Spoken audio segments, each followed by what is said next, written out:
সফলতা পাওয়ার আগে প্রত্যেককেই ব্যর্থ হতে হয়, তাই তুমিও এটিতে অভ্যস্ত হয়ে ওঠো। দিনের শেষে ব্যর্থতা তোমাকে বুঝতে সাহায্য করবে তোমাকে কোন পথে এগিয়ে যেতে হবে। তুমি যদি কখনো ব্যর্থ না হও, তাহলে এটা প্রমাণ হয়ে যায় যে তুমি বড় কিছু করার জন্য সত্যি চেষ্টা করছো। দুর্ভাগ্য, অবস্থার মধ্যে তুমি যখন সাহস দেখাও, তখন তুমি তোমার জীবনে পরিবর্তন আনো। এই উত্তেজনামূলক মোটিভেশন স্পিচগুলো তোমাকে কখনোই কোনোদিন সেটেল হতে দেবে না অ্যাভারেজ হওয়ার জন্য। তোমার ভিতরে সাহস যোগাবে হাজারো প্রতিকূলতার মধ্যে লড়াই করে বিজয়ী হওয়ার জন্য। আমরা এমন মানুষদের দ্বারা সবচেয়ে বেশি অনুপ্রাণিত হই যারা অনেক বড় বড় সমস্যার সম্মুখীন হয়েছে কিন্তু কখনো হাল ছাড়েনি।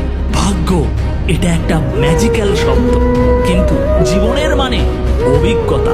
কখনো কখনো মানসিক চাপ থেকে মুক্তি পাওয়ার একমাত্র রাস্তা খোলা থাকে সেই জিনিসটার ভিতর দিয়েই যাওয়া।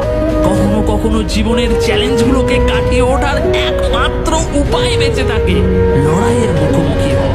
লাইফের প্রত্যেকটি ব্যাটেল আমাদেরকে অমূল্য শিক্ষা দেয়। হয় সেই শিক্ষা থেকে আমরা শিখতে পারি, কিংবা সেটা অস্বীকার করে দিতে পারি।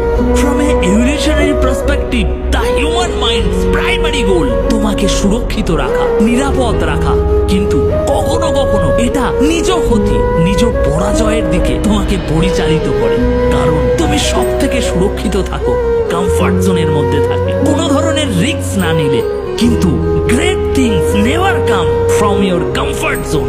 তাই লাইফে অ্যাভারেজ হয়ে থাকার এই প্ল্যানিংটিকে পরিত্যাগ করো এবং অসাধারণ হওয়ার জন্য চেষ্টা করো।